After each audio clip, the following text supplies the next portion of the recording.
Kabanata 1041. Kasabay nito, ang mahinhin na babae ay patuloy na kumilos ng husto. Mahal, tapos ka na ba? Hindi ko kaya ang amoy dito. Malapit na akong tapos. Sandali lang. Tinuro ng matabang lalaki si Thomas. Magbibilang ako hanggang 3. Kung hindi ka pa rin tumayo, huwag mo akong sisihin sa pagiging bastos ko. Nang makita ng waiter ang sitwasyon, nagulat siya. Mabilis siyang lumapit sa kanila at inayos ang mga gamit. Sir, ano pong ginagawa niyo? Nandito kayong lahat para kumain. Hindi mo kailangang magalit. Nagpakita ng malamig na ekspresyon ang matabang lalaki. Hindi naman sa gusto kong magalit pero napakamangmang ng batang ito. Napatingin ang waiter sa matabang lalaki bago niya sumulyap kay Thomas. Pagkatapos ng ilang paghahambing, tumahimik siya at sinabi kay Thomas, Ginoo, mangyaring tumayo at ibigay ang iyong mesa dito, Ginoo. Bibigyan kita ng bagong table. Pumalaklak si Thomas. Pumalik siya, tumingin sa waiter, at nagtanong, umupo muna ako, at nakahain na ang aking pagkain. Bakit mo ako pinapalis? Pumalaklak ang waiter. Sir, sinasabi ng mga tao na matalino kung kumilos ayon sa oras. Oo, umupo ka muna dito, at tama ang sinabi mo. Ngunit, tingnan mo ang iyong figure. Kung talagang mag-aaway kayong dalawa, kahit 10 sa inyo ay hindi ninyo kayang bugbugin ng lalaking ito. Kaya, mangyaring huwag ipilit ang pagiging matigas ang ulo. Umuwi ka at magkakaroon ka ng mapayapang buhay. Dapat kang gumawa ng mga konsesyon kung kailan mo dapat. Huwag subukang magdala ng kalungkutan sa iyong sarili. Hindi nakakahiyang ibigay ang iyong upuan sa mas malakas na partido. Walang magawang sumilay si Thomas ng mapait na ngiti. Hindi niya akalain na kapag lumabas siya para kumain, makakatagpo siya ng mas malakas na partido. Sinabi pa ng waiter na ito na hindi nakakahiyang ibigay ang kanyang upuan sa mas malakas na partido. Sok! Napaka-unexpected nito. Mayroong lahat ng uri ng mga nakatagong talento sa mga mamamayan ng Southland District. Nagpuno siya ng isa pang baso ng alak.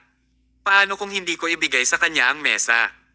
Si Thomas ay kumilos sa isang matigas na paraan ng hindi gumagawa ng anumang konsesyon. Hindi masaya ang waiter. Lihim siyang nagtaka kung bakit napakamangmang ng taong ito. Kung talagang nag-away sila, ayos lang kung masugitan siya o mapatay. Pero, paano kung nasira ang mga gamit sa restaurant? Sa wakas ay hindi na nakapagpigil pa ang taong grasa. Tinulak niya ang waiter palayo. Kung may nasira, isama mo sa bill ko. Kung hindi ko siya tuturuan ng leksyon, hindi niya malalaman ang ibig sabihin ng pagiging mangmang. Tumango ang waiter.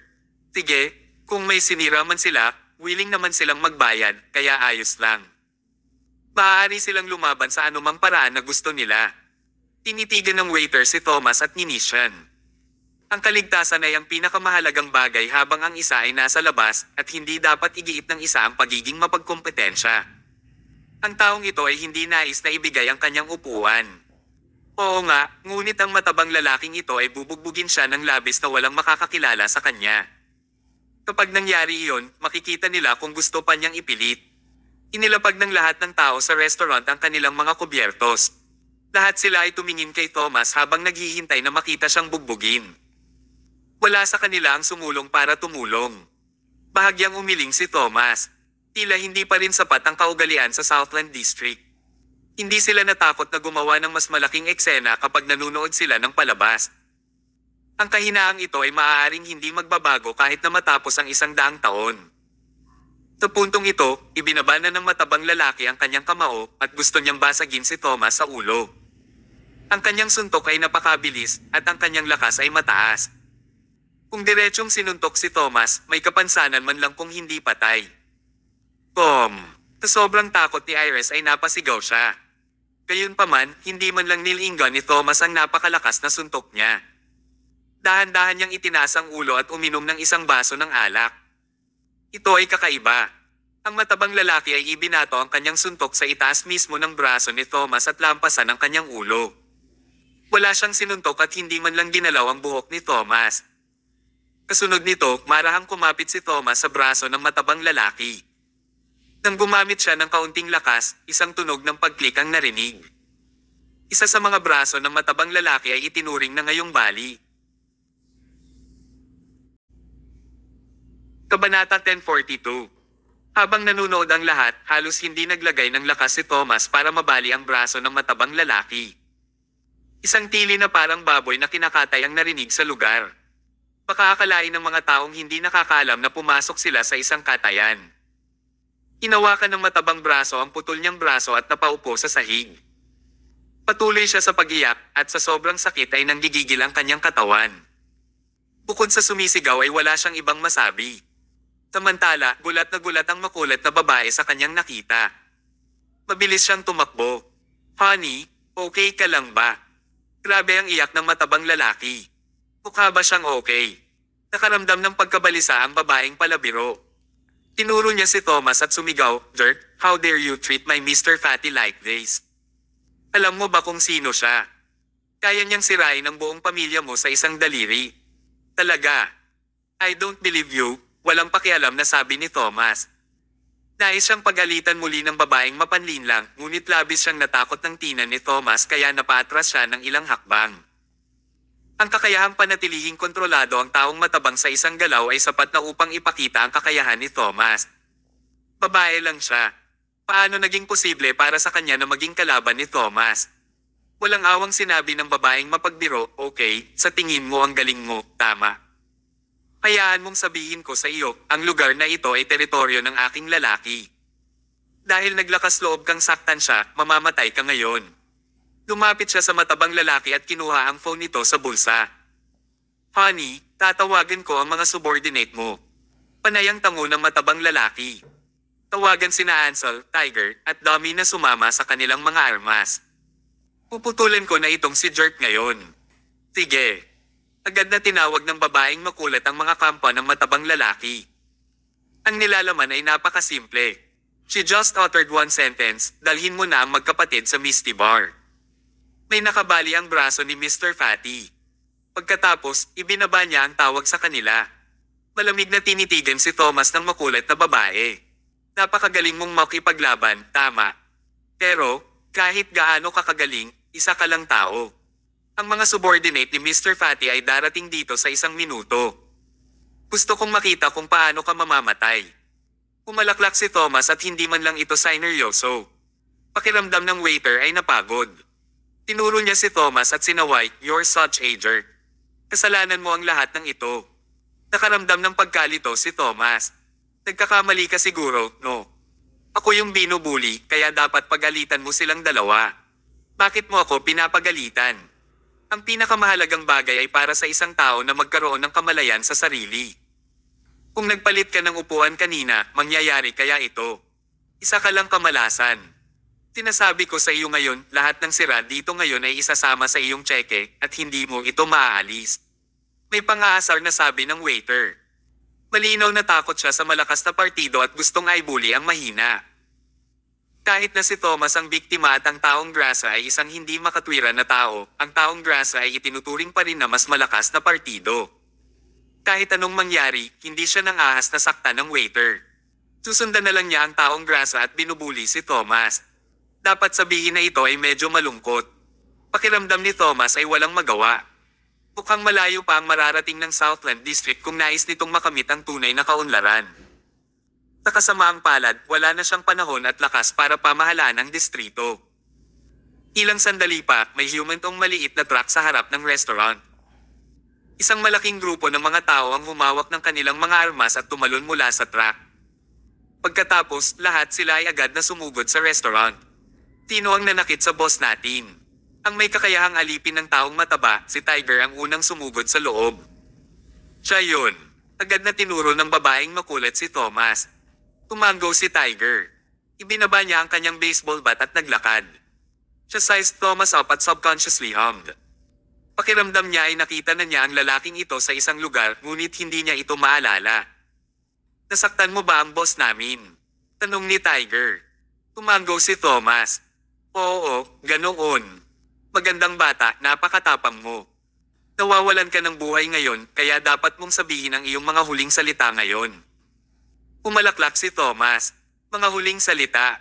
Nagbuhos siya ng isa pang baso ng alak at wala man lang pakialam sa tigre. Kumunat ang noo ni Tiger. Ibinaba niya ang kanyang baseball bat at naglakad. Sa sandaling iyon, nagbago ang channel ng TV sa mga telebisyon na nakasabit sa mga dingding ng restaurant at pinatugtog nito ang mga balita sa hapon. Ang unang balita ay may kaugnayan sa pagre-retiro ng punong opisyal sa pagpupulong kahapon. Ito ang pinakamalaki at pinakakahanga-hangang balita sa Southland District. Ang isa sa mga monitor ay nakasabit sa dingding sa tabi ng hapagkainan ni Thomas. Sa sandaling itinaas ni Tiger ang kanyang baseball bat, agad niyang nakita ang balitang ini-broadcast sa telebisyon, at nakita niya si Thomas na nagbigay ng talumpati sa entablado sa oras na iyon. Buzz! Nagulat si Tiger.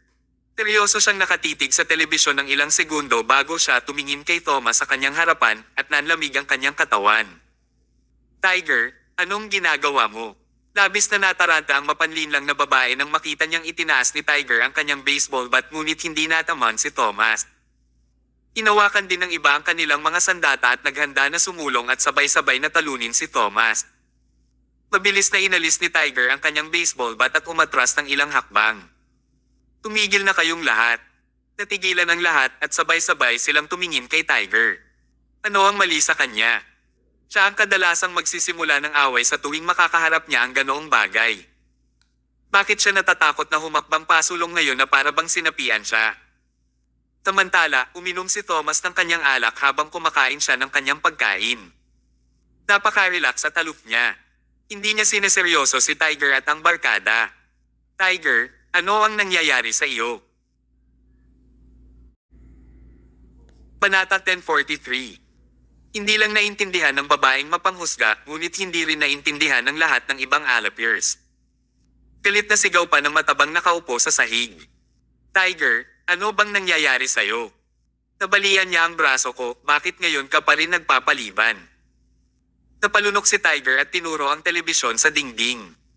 Ginoong mataba, mga kapatid, tingnan mo iyan. Hindi ba't ang taong bugbugin natin ay halos kamukha ng taong nagbigay ng talumpati sa telebisyon? Ano ba? Sabay-sabay na tumingin ang lahat pagkatapos silang paalalahanan ni Tiger. Nang makita nila ito, nabigla ang lahat. Ano ang ibig niyang sabihin sa kamukhang kamukha?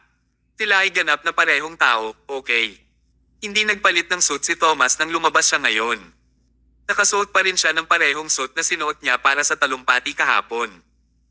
Nangangahulugan ito na ang punong opisyal na namamahala ay lumabas sa telebisyon.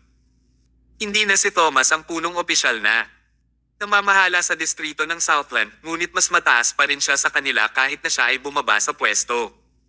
Bagaman nagbitiw na si Thomas, ang mga gangster na iyon, kabilang ang Tiger, ay hindi pa rin kayang saktan ng isang tao sa antas ni Thomas. Sa pinakamasamang sitwasyon, lahat sila ay sabay-sabay na wawasak. Palaging sinasabi ng mga nasasakupan ni Tiger na tapat sila sa gang, ngunit talagang natatakot sila sa malalakas, masasamang tao habang inaapi nila ang mababait at mahina. Para makalimutan nila ang pakikipaglaban sa isang mahalagang tao tulad ni Thomas. Ginoong mataba, Tigre, masakit ang tiyan ko, kaya kailangan ko munang umalis. Tumalikod ang isang alipors at tumakbo palayo. Inihagis pa niya ang kanyang armas.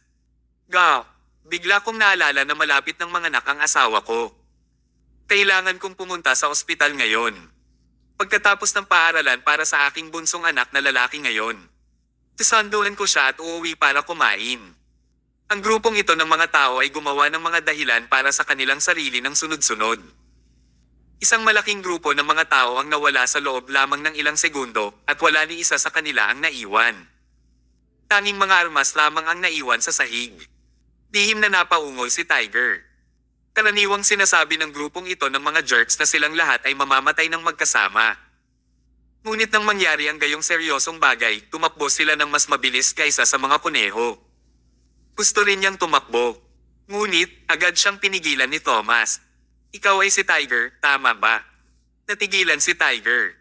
Napakaraming tao, at siya lang ang may pangalan. Naalala ni Thomas ang kanyang pangalan sa halip na ang iba. Ano ang dapat niyang gawin ngayon? Agad siyang lumuhad sa harapan ni Thomas. Mr. Chief Officer in Charge, pasensya na. Kasalanan ko ang pagiging ignorante at pagkakasala sa iyo. Patawarin mo ako. Patawarin mo ako. Sa totoo lang, ang mga taong tunay na nakasakit sa iyo ay ang dalawang jerks. Wala akong kinalaman dito. Agad niyang ibinenta ang matabang lalaki at ang babaeng mapang-akit. Ang mapanlokong babae ay natakot sa kanyang talino. Agad siyang lumuhad at humingi ng tawad, Mr. Chief Officer in Charge, ikinalulungkot ko. Hindi ako dapat lumaban sa iyo at hindi ko dapat sila tinawag. Talagang napagtanto ko na kasalanan ko ito. Patawarin mo ako. Kung gusto mong parusahan ng sino man, mangyaring parusahan ang matabang lalaking ito ng mag-isa. Lahat ng mga taong ito ay kakilakilabot. Nang magkaproblema sila, pinrotektahan lang nila ang kanilang sarili at pinagtaksilan ng isa't isa. Labis na kinasusuklaman ni Thomas ang ganitong uri ng mga tao. Ikinawin niya ang kanyang mga kamay at simpleng sinabi, una sa lahat, hindi na ako ang punong opisyal na namamahala. Pangalawa, bagamat kakilakilabot ang ginawa mo, wala pa rin sa akin. Kung huhulihin kita, maituturing akong isang taong makulit. Nakahinga ng maluwag si Tigre at ang babaeng mapanlinlang. Parang pakakawalan na niya sila. Ngunit sino ang makakaalam na? Magpapatuloy si Thomas sa pagsasabi, gawin natin ito sa ganitong paraan. Dalhin mo muna sa ospital ang matabang lalaking ito para magamot. Pagkatapos, maaari kang sumuko sa istasyon ng pulisya sa pamamagitan ng tapat na pagsasabi sa kanila kung ano ang iyong ginawa at ang mga krimen na iyong ginawa kamakailan. Oo, kailangan mo ring dalhin ang mga alipors doon at wala sa kanila ang dapat. Iwanan. Namutla ang kutis ni Tiger. Kung kailangan niyang aminin ang lahat ng kasalanang nagawa niya, maaaring makulong siya ng mga 5 taon. Hindi ba nila magagawa iyon? Sabi ng babae sa mapanghusgang tono, "Oh, Mr. Mayo, maawa ka." Mangyaring huwag. Bago siya matapos magsalita, itinaas kaagad ni Thomas ang kanyang kamay at sinabing, bibigyan kita ng 3 minuto para makaalis dito. Kung hindi, kukunin ko si Ants Mason, ang pinuno ng puwersa ng pulisya, na kunin ka. Ang kanyang hatol ay naglagay ng takot sa Diyos sa kanila. Oo, aalis kami kaagad. Mabilis na bumangon si Tigre at ang babaeng mapanloko. Hawak ng bawat isa sa kanila ang matabang lalaki sa magkabilang gilid habang papalabas sila ng pinto. Nagsalita si Thomas nang hindi nakataas ang ulo. Pagkatapos mong ipadala sa ospital, tandaan na sumuko kasama ang iyong mga nasasakupan. Pupunta ako sa istasyon ng pulis at magtatanong tungkol dito mamaya. Kung nalaman kong tumakas ka, maghintay lang ng warrant. Kung arestuhin ka sa oras na iyon, hindi lang makulong ng ilang taon. Ang Tigre, at ang mapanlinlang na babae, at ang nasugatang matabang lalaki ay nagsusuot ng masungit na ekspresyon. Bakit bigla na lang nilang sinaktan si Thomas nang walang dahilan? Hindi ba magiging maayos kung mayroon lamang silang mapayapang pagkain? Masyado na silang nasanay sa pagiging mayabang at ang kanilang init ng ulo ay magdudulot sa kanila ng gulo sa madaling panahon. Ngayon, sa wakas ay nasangkot na sila sa gulo. Kung sumuko sila, matatapos na ang buhay nila. Pero kung hindi sila sumuko, mas lalo silang mapapahamak. Bagaman hindi sila personal na inaresto ni Thomas, ang ilang simpleng pangungusap mula sa kanya ay maaaring ikulong sa kanila at hindi sila makakatakas. Samantala, napatingin si Thomas sa waiter na nakatayo sa tabi niya habang nanginginig sa takot. Tumawa si Thomas at nagtanong, masyado ba akong ignorante kung gagawin ko ito? Sa sobrang takot ng waiter ay agad siyang umiyak. Nang makita ito ni Thomas, tumawa siya ng malakas at umiling si Iris ng nakangiti. Kung mas gusto mong i-bully ang iba, mas kailangan mong maging handa na mapahiya bilang kapalit. Ang maliit na waiter na ito ay maaaring hindi na maglakas loob na i-bully ang mahihinang tao sa pamamagitan ng pag-asa sa kapangyarihan ng iba. Kabanata 1044. Pagkatapos niyang paalisin ang mga astig na nagkagulo doon, hinimas ni Thomas ang manggas niya at winalis ang alikabok sa mesa.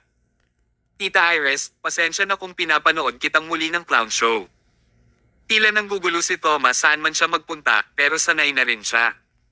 Hindi siya si Thomas kung hindi siya gagawa ng gulo sa isang araw. Umalaklak din si Iris at sinabing, marahil dahil lang sa mga paghihirap na ito kaya mo nakuha ang iyong mga tagumpay.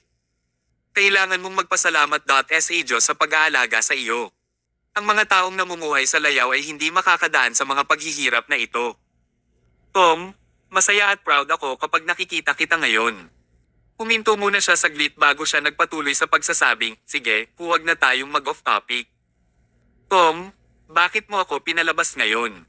Uli na. Kailangan ko pang magmadaling bumalik at bigyan ng acting lesson ang mga bagong estudyanteng iyon. Hindi mo maubos ang oras ko. Tita Iris, hindi mo na kailangang bumalik ngayon, walang pakialam na sabi ni Thomas. Ha? Pagkatapos mong makinig sa akin, ayaw mo nang bumalik. Umalaklak si Iris. Ano pa bang magagawa ko kung hindi ako bumalik? Alam ko lang kung paano kumilos. Kung hindi ko ito gagawin, ano pa ang magagawa ko? At saka, hindi pa ako umabot sa edad ng pagre-retiro. Bakit hindi ako dapat bumalik? Tinabi ni Thomas, Tita Iris, may nakita akong mga pahiwatig tungkol sa aking ama. Ang kanyang mga salita ay lubhang nakakagulat. Si Iris ay hindi talaga handa sa pag-iisip. Nang bigla niyang marinig ito, pakiramdam niya ay nakatanggap siya ng suntok ng wala sa oras, at nakaramdam siya ng sobrang sama ng loob na muntik na siyang mawala ng malay. Nakatitig siya ng diretso kay Thomas. Hindi siya makapaniwala. Iyong ama, Nelson Mayo. Oo. Matapat na sinabi ni Thomas, noong ako ang punong opisyal na namamahala, natuklasan ko ang isang malubhang krimen. Hindi ko ito itatago sa iyo. Ang pangalan ng taong nasa likod ng kasong ito ay Nelson Mayo. Ano? Lalong nahihilo si Iris. Tom, sigurado ka ba dyan? Ikaw at ako ay napakalinaw tungkol sa pagkatao ng iyong ama. Siya ay matuwid at hindi niya hinahabol ang kapangyarihan. Bakit siya gagawa ng krimen?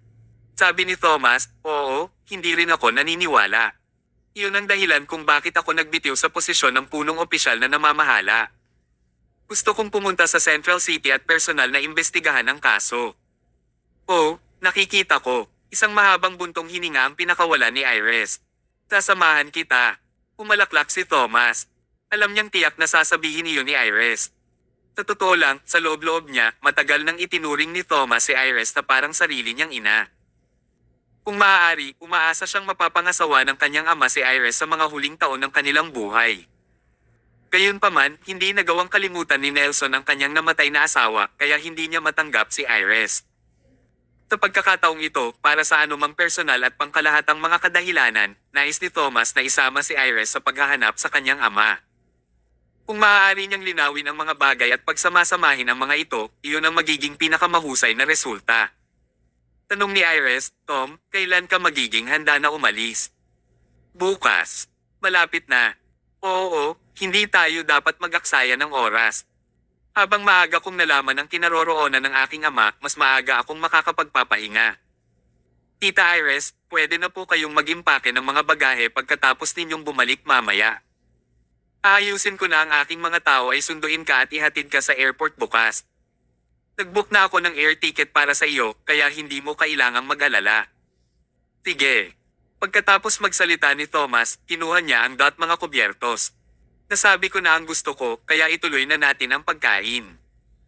Nakaramdam ng pagkabalisa si Elres habang kumakain. Habang kumakain siya ay hindi siya nakatutok.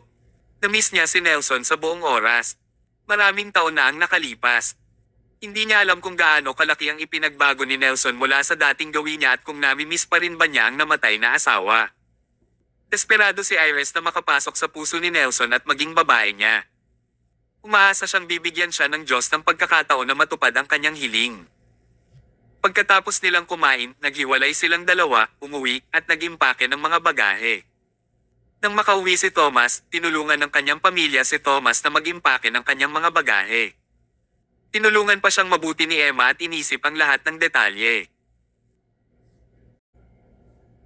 Kabanata 10:45.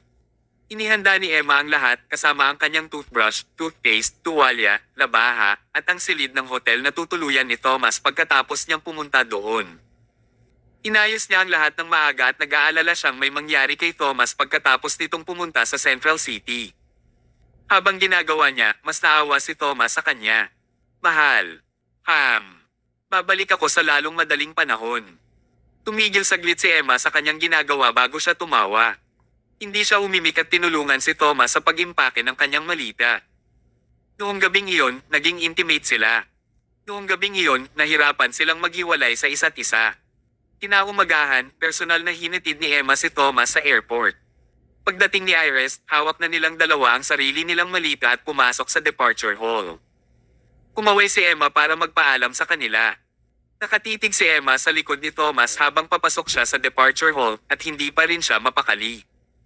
Hindi niya alam kung kailan sila muling magkikita pagkatapos nilang maghiwalay sa pagkakataong ito.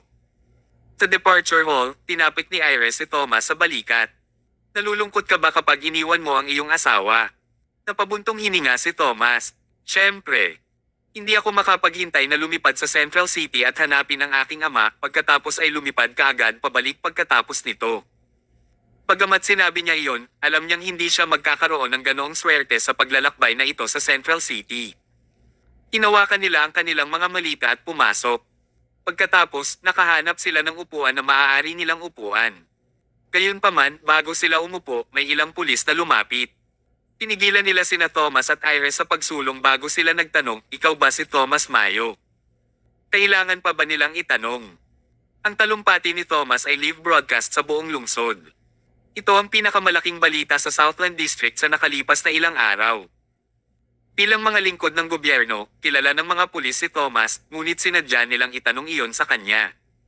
Tumanggo si Thomas. Oo ako. Sinabi ng isang opisyal ng pulisya, Thomas Mayo, nasangkot ka sa isang marahas na labanan at pinaghihigpitan kang umalis sa lungsod. Mangyaring umalis sa paliparan ngayon. Paf! Halos mawala ng malay si Iris. Ano ang nangyayari ngayon? Pinaghigpitin lang ba si Thomas na umalis sa lungsod? Pinamahalaan niya ang Southland District ng hindi bababa sa isang taon, ngunit pinaghihigpitan siya sa pag-alis sa Southland District. Sino ang nagmamayari ng ganoon kalaking kapangyarihan? Hoy, kilala mo ba kung sino siya? Siya si Thomas Mayo, ang punong opisyal na namamahala sa Southland District. Lahat kayo ay matapang. Paano mo siya pinagbawalan na umalis sa lungsod? Sa palagay ko walang sino man sa Southland District ang may ganoong kapangyarihan, tama ba? Sabi ni Iris sa hindi magiliw na tono. Sa sandaling magsalita siya, narinig ang boses ng isang lalaki sa likod ng mga pulis. Punong opisyal na namamahala sa Southland District. Haha, dapat idagdag ang salitang dating, di ba? Nagretiro na si Thomas 2 days ago. Ngayon, isa na lang siyang ordinaryong mamamayan. Wala siyang kapangyarihan. So, bakit ka pa umaarte na parang officer ka? Lumayo ang lahat at nakita ni Iris ang isang matabang lalaki na may makapal na figure na papalapit. Parang pamilyar ang itsura niya. Naaalala ko, sabi ni Iris. Mukhang kamukha niya si Mr. Fatty na nasugatan kahapon. Umalaklak ang taong grasa. Maganda ang memorya mo. Oo, ang taong nasaktan mo kahapon ay kapatid ko at ako ang person in charge at general manager ng airport. Ako si Ferrell Woodward. Hanggat nandito ako, huwag mong hilingin na umalis sa Southland District, Thomas Mayo. Kabanata 1046. Ito ay ang karaniwang pagkilos ng isang masamang tao. Tinuruan ni Thomas ng leksyon ng taong grasa kahapon at maginhawang ginamit ni Ferrell ang kanyang posisyon para higpitin si Thomas na umalis sa lungsod. Ang gayong tao ay talagang kasuklam-suklam. Sabi ni Iris, anong karapatan mo para pigilin si Thomas na umalis? Nasa credit blacklist ba siya? O sinasabi mo na siya ay isang wanted na kriminal? Hindi siya kabilang sa alinmang kategorya. Paano mo mapipigilan ang kanyang paggalaw? Umalaklak si Ferrell. How could I? Ako kasi ang general manager ng airport. Ang buong paliparan ay nasa ilalim ng aking pamamahala. Sino ka ba? Natarante si Iris at nagalit. Wala siyang masabi sa ganitong klase ng tao. Napakakulit niya. Kung si Thomas pa rin ang punong opisyal na namamahala sa Southland District, hindi magiging matapang si Ferrell na kausapin si Thomas ng ganoon. Pero, si Thomas ay isang ordinaryong mamamayan na ngayon. Wala nang dapat ikatakot si Ferrell ngayon. Hindi niya kailangang magpakita ng paggalang kay Thomas. Kapag nawalan ka ng lahat ng iyong kapangyarihan at naging isang ordinaryong mamamayan, ikaw ay aapihin ng mga nasa ilalim ng tiyan ng lipunan. Si Thomas ay dating nasa tuktok ng kanyang buhay, ngunit hindi niya inaasahan na paghigpitin mula sa pag-alis ng lungsod ng isang maliit na general manager ng paliparan, tama ba? Kung nangyari ito 2 araw na ang nakakaraan, kailangan na ni Ferrell na mag-apply ng maaga para lang makilala si Thomas. Gayunpaman, walang takot na kayang tumayo ni Ferrell sa harap ni Thomas ngayon. Tumayo siya ng tuwid, itinaas ang ulo, at umaktong mayabang. Aniya, Thomas Mayo, sumuko ka na lang. Hindi ka aalis ngayon. Bumalik ka na lang sa pinanggalingan mo. Sinasabi ko sa iyo ngayon, ang paliparan ay hindi lamang ang lugar na hindi ka maaaring umalis. Mayroon akong nga tao sa lahat ng istasyon ng tren, istasyon ng bus, at mga checkpoint sa hangganan. Hindi ka makakaalis sa lungsod. Thomas, ituturo ko sa iyo ang mga kahihinatnan ng pagkakasala sa akin. Hindi na ikaw ang punong opisyal na namamahala, kaya't huwag kang kumilos tulad ng dati mong pagkilos. Let me tell you, mas masahol ka pa sa aso ngayon. Just behave yourself honestly. Itinaway ni Farrell ang kanyang kamay.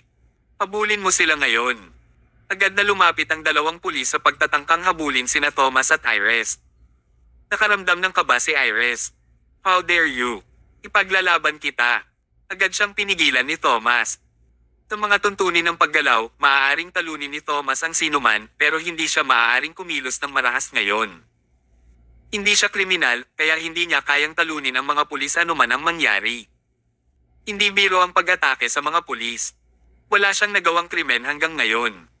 Ngunit, kung gagawin niya ang kanyang hakbang, si Farrell ay maaaring akusahan siya ng kahit ano.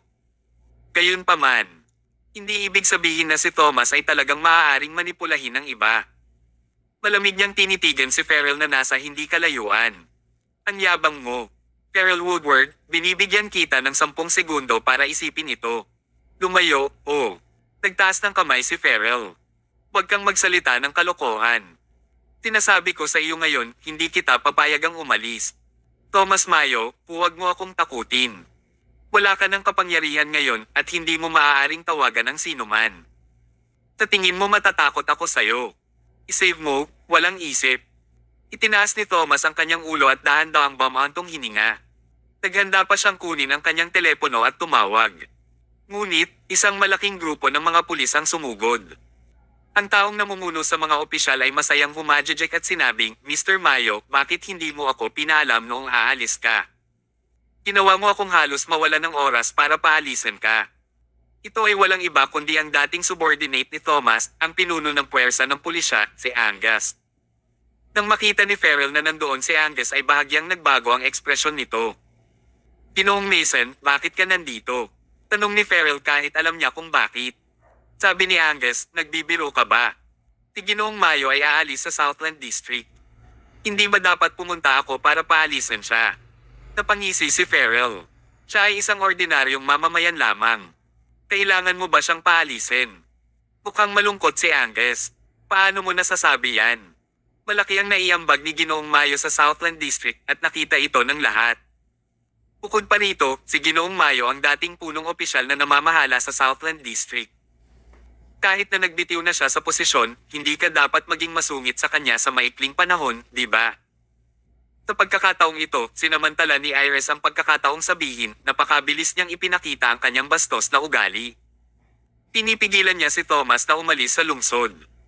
Tinabi pa niya na ang kanyang mga tao ay nasa lahat ng mga paliparan at istasyon ng tren, kaya't si Thomas ay hindi kailanman makakaalis sa lungsod.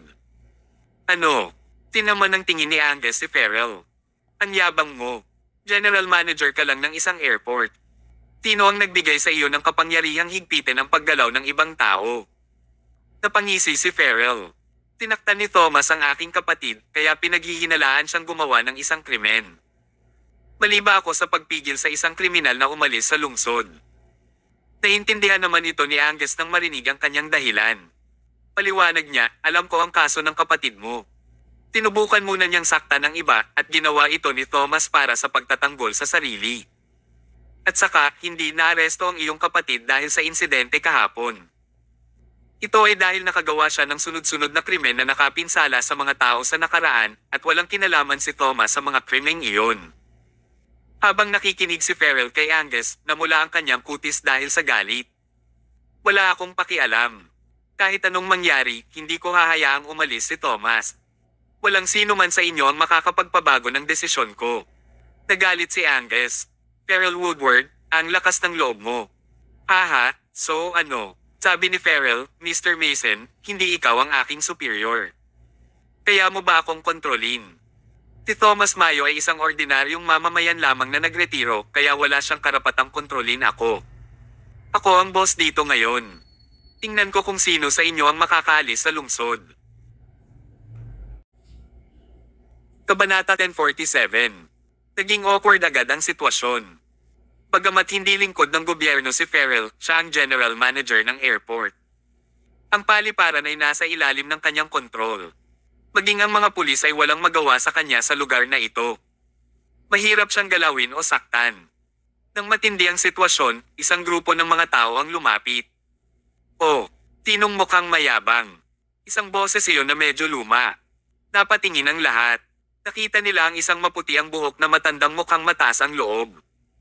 Nakasuot siya ng kulay abo na puting professional suit at napakaayos niya. Mukha siyang marangal na tao. Nang makita siya ni Farrell ay agad siyang nawala ng loob. Nawala lahat ng kayabangan niya ngayon.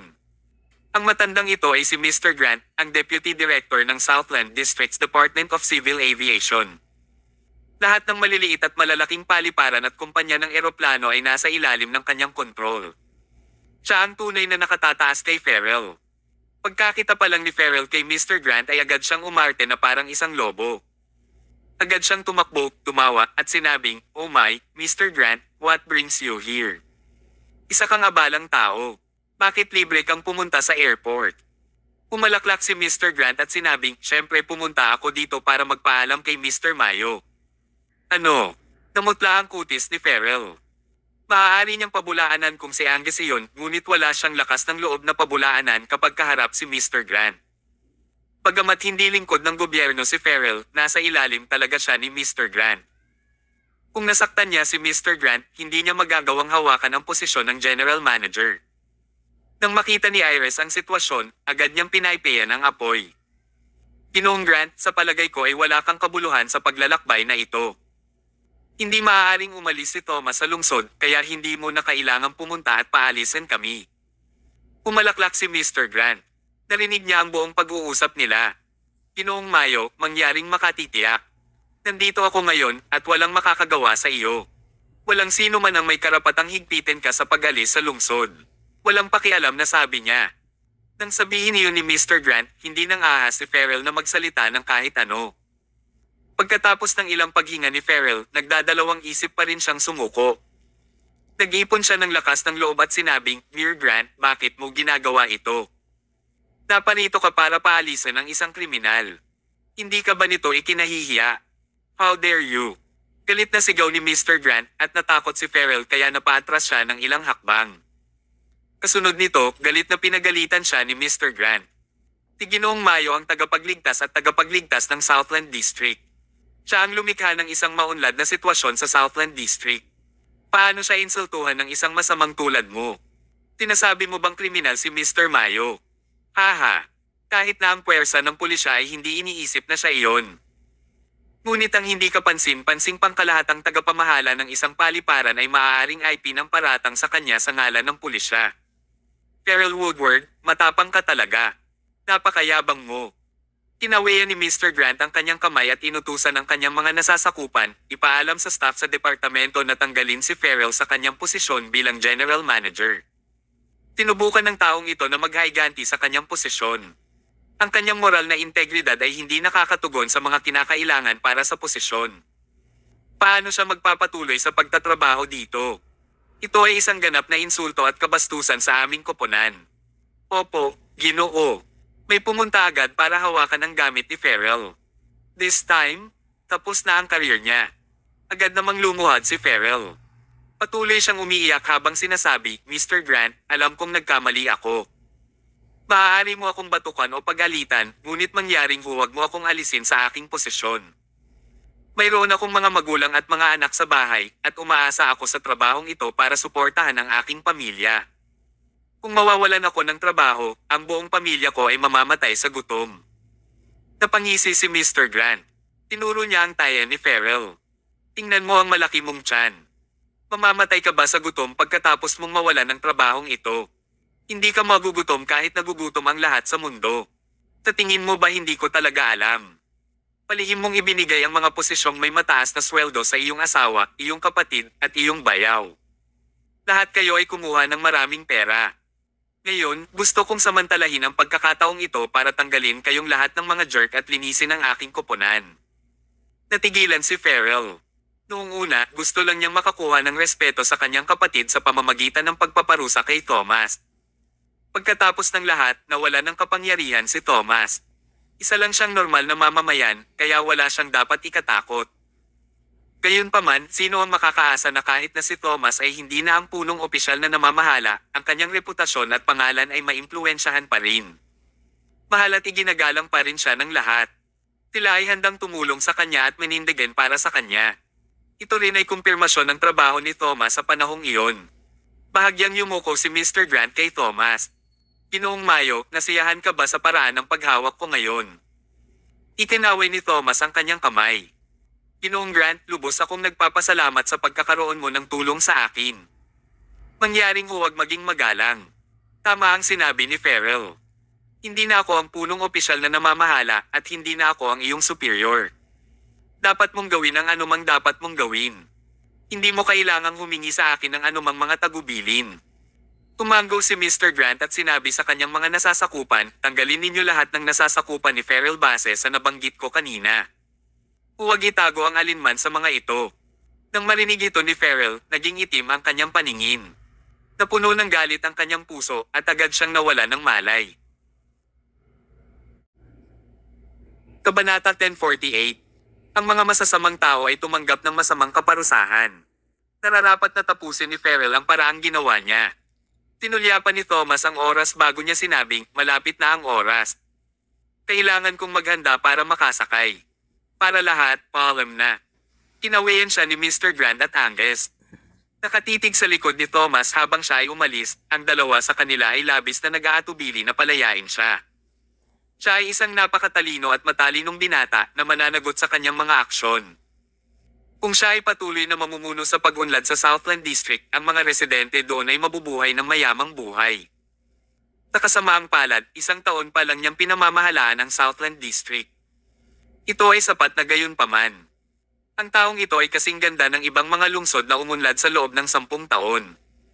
Mahirap na makilala ang isang napakahusay na pinuno. Matagumpay na nakasakay sina Toma at Iris sa eroplano at umupo sila sa kani-kanilang upuan.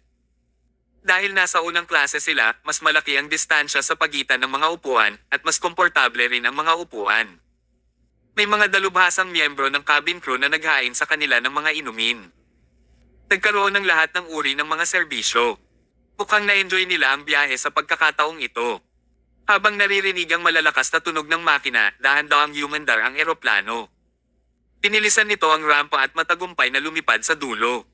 Sumandal si Thomas sa kanyang upuan at marahang ipinikit ang kanyang mga mata. Central City, nandito ako. Humigit kumulang 3 oras ang biyahe. Ipinikit ng lahat ang kanilang mga mata at nagpahinga. Kung tutuusin, walang entertainment sa eroplano. Matapos magpahinga si Thomas ng mahigit 1 oras, malabo niyang narinig ang boses ng 2 lalaki. Ang isa ay paos na boses, habang ang isa naman ay may matinis na tono. Unang nagsalita ang lalaking may paos na boses, Nipper, nakikita mo ba ang 2 babae sa upuan sa kaliwa ng front row? Sumagot ang lalaking may matinis na boses, matagal ko na silang nakita. Simula nang makasakay tayo sa eroplano, pinagmamasdan ko silang 2. Oh my goodness, ang gaganda nila. Sila ang talagang pinakamataas na kalidad ng mga kababaihan.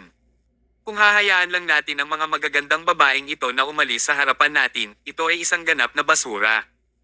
Jaguar, kunin natin sila. Tara na. Pagkatapos, halatang naramdaman ni Thomas ang kanyang upuan na tinutulak ng mga tao mula sa likuran. Pinuksan niya ang kanyang mga mata at bahagyang lumingon. Sa katunayan, nakita niya ang 2 lalaki na bumangon bago lumabas ng espasyo na iyon.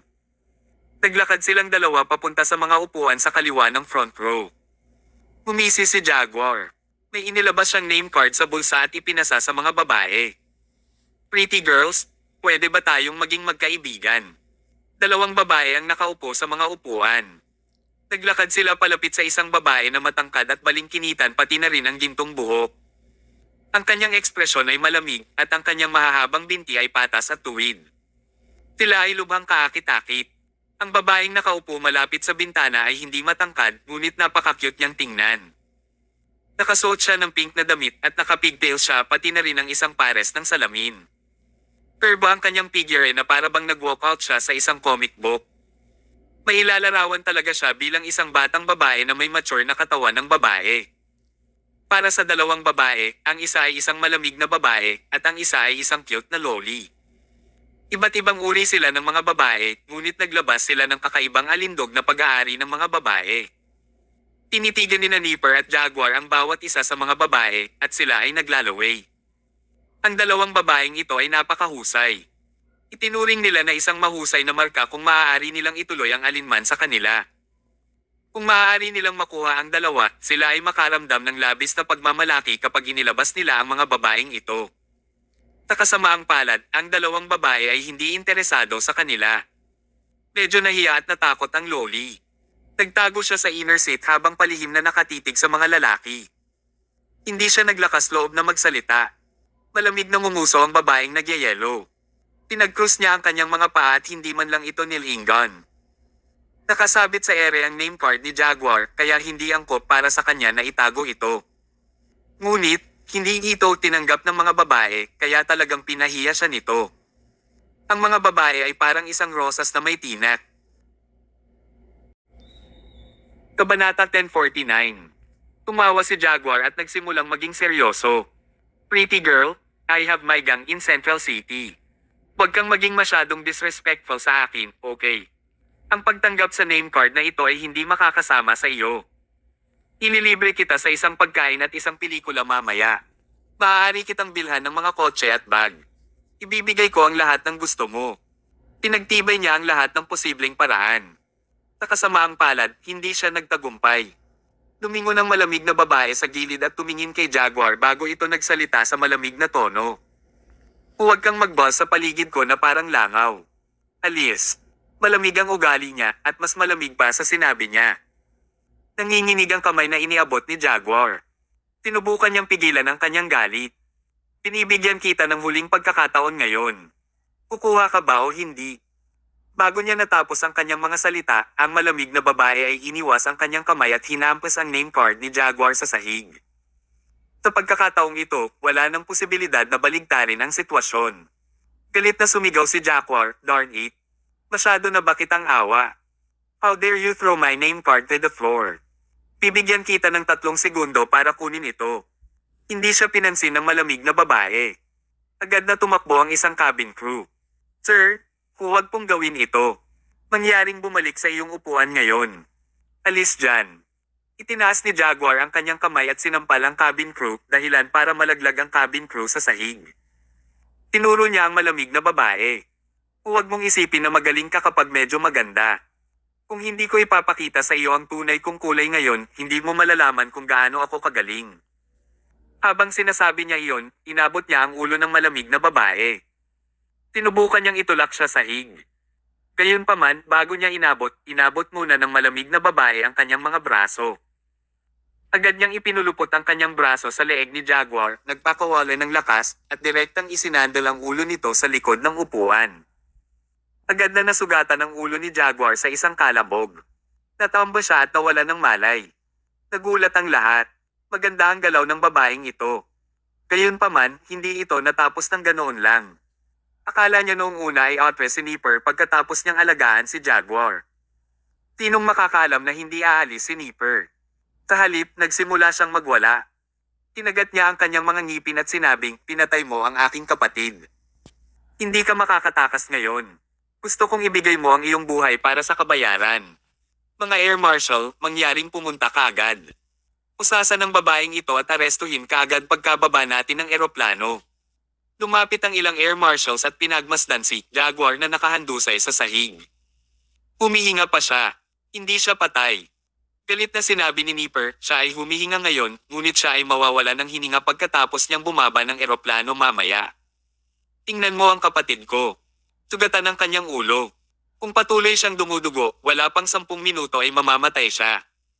Mangyaring arestuhin kaagad ang mamamatay tao. Gawin na ngayon. Nagkatinginan ng mga Air Marshal at nakaramdam sila ng kaunting problema. Alam ng lahat na sinadya munang magkagulo ang dalawang lalaking ito. Pero, nasugatan nga si Jaguar ng malamig na babae. Baka mapatay pa siya. Pagkatapos nilang mag-isip ng ilang sandali, tila kailangan na siyang arestuhin. Lady, mangyaring sumama sa amin, sabi ng Air Marshal. Umunat ang noo ng malamig na babae. Hindi niya kayang labanan ng Air Marshal, tama ba? Nakaramdam pa ng pagkabalisa si Loli na halos mapaiyak. Kung wala ang proteksyon ng malamig na babae, ano pa ang magagawa niya ng mag-isa? Lihim na tumawa si Nipper. Hindi siya interesado sa malamig na babae. Ang naiisip lang niya ay ang loli. Kung dadalhin ng Air Marshal ang malamig na babae, maaari niyang walang takot na ay bully ang loli. Yung kapatid niya, haha. Wala siyang pakialam kung patay na siya o buhay. Habang nakaramdam siya ng saya, biglang umalangaw-ngaw ang isang casual na boses. Sandali lang nawala ng malay si Jaguar. Kung tatawagin mo siya, Majay gising siya. Kailangan mo ba talagang maging madrama? Kabanata 1050. Dapat tingin ang lahat sa direksyon ng boses.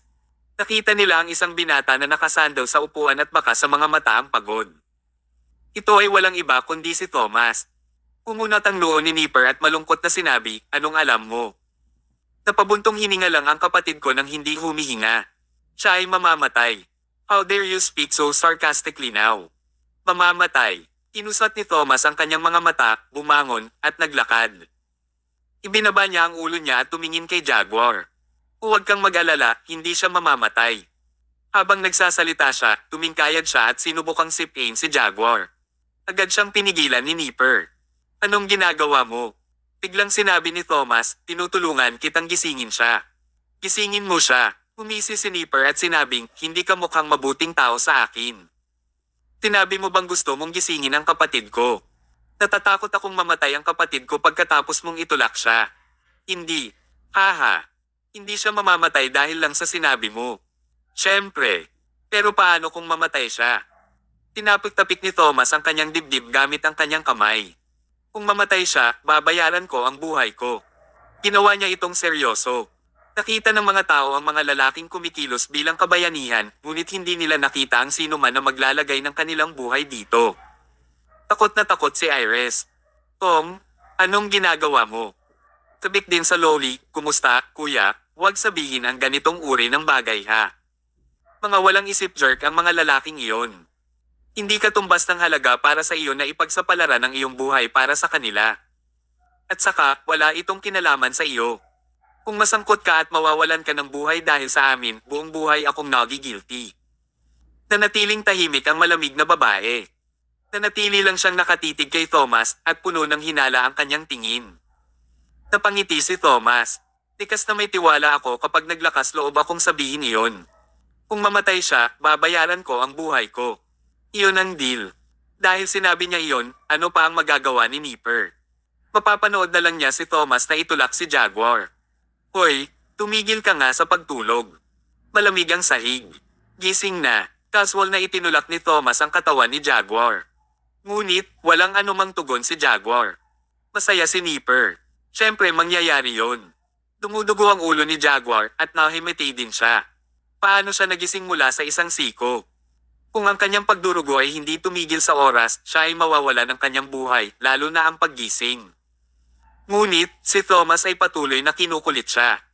Malamig na sinabi ng malamig na babae, tapos ka na bang mag-asaran dito? Napaka-interesante bang kumilos ng kabayanihan dito?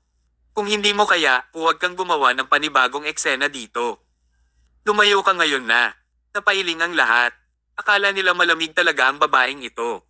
Kahit anong mangyari, tinutulungan siya ng lalaking ito. Paano siya makakausap sa ganoong tono? Hinailan ng loli ang kamay ng malamig na babae. Laura, huwag kang masyadong mabangis sa kanya. Tinutulungan niya tayo. Tinutulungan tayo. Umalaklak si Laura. I think he wants to use this to make us like him. Lahat ng lalaki manloloko. Walang magawang umiling si Thomas. Nasaktan ba ang babaeng ito na ang pangalan ay Laura sa pamamagitan ng anumang haltak sa nakaraan? Kung hindi, bakit siya magkakaroon ng ganitong pagkiling sa mga lalaki? Ibinaba pa ni Thomas ang ulo at tinulak si Jaguar. Parang itinutulak ni Thomas si Jaguar sa ibabaw. Pero kung tutuusin, sa tuwing sinudge niya si Jaguar, iba ang kilos at posisyon ng kamay niya. Habang pinagmamasdan ng lahat, naitago pa rin niya ito sa nakikita. Nakita man ng mga tao ang eksena, hindi nila alam na tinutulungan niya si Jaguar na ayusin ang kanyang acupuncture points. Makalipas ang ilang minuto, hindi na nakapagpigil pa si Nipper. Sa galit, sumigaw siya, I finally realize it. Bumibili ka lang ng oras. Magwala ka ngayon. Habang naghahanda siyang itulak si Thomas palayo, biglang umubo si Jaguar. Siya ay buhay. Sa isang iglap, nagliwanag ang mga mata ng lahat. Parang biglang naging maaraw ang maulap na araw, at sumikat ang silket ng araw sa puso ng lahat. Nagising talaga si Jaguar matapos itulak ni Thomas. Laking gulat ni Nipper. Matagal na siyang hindi nakawala sa kanyang pagkatulala. Hinayla ng Loli ang braso ng malamig na babae, at tuwang-tuwa siyang sumigaw, "Laura, nagising na ang malaking haltak. Hindi siya patay. Hindi mo kailangang makulong at magbayad ng iyong buhay." Nagulat at natuwa si Laura.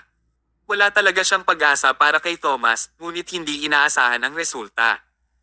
Sa madaling salita, maaaring magising ang lalaking iyon at hindi niya kailangang pagbayaran ang kanyang buhay. Karapat-dapat pa rin ang pakiramdam na masaya.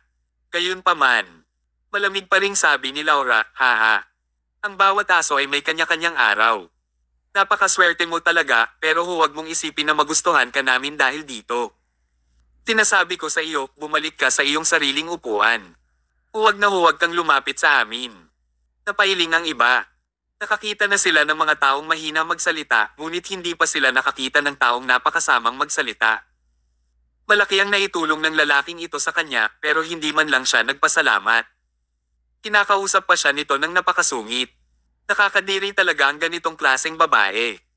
Galit na sinabi ni Iris, "Mukhang maganda ka, pero bakit ang bastos mong magsalita?" Nagkibit balikat si Thomas at bumalik sa kanyang upuan. Hindi niya ipinahiram ang kanyang kamay dahil gusto niya ng anumang gantimpala mula sa ibang tao, kaya hindi siya madidismaya sa kinalabasan. Si Emma lang ang nasa puso niya, kaya wala siyang balak na maging bayani para iligtas ang ibang babae. Ipinahiram niya ang kanyang kamay sa pagkakataong ito dahil hindi niya kayang tiisin ang kawalan ng hustisya. Samantala, hinimas ni Jaguar ang kanyang ulo. Nakapagtataka niyang napagtanto na tumigil na ang pagdurugo. Hindi dumudugo ang ulo niya ngayon. Ano ang nangyayari? Nang makita ni Nipper na nabigo siyang makuha ang Loli, nakaramdam siya ng labis na kalungkutan. Sinabi niya kay Thomas, "Anak, alam mo ba na nagkamali ka?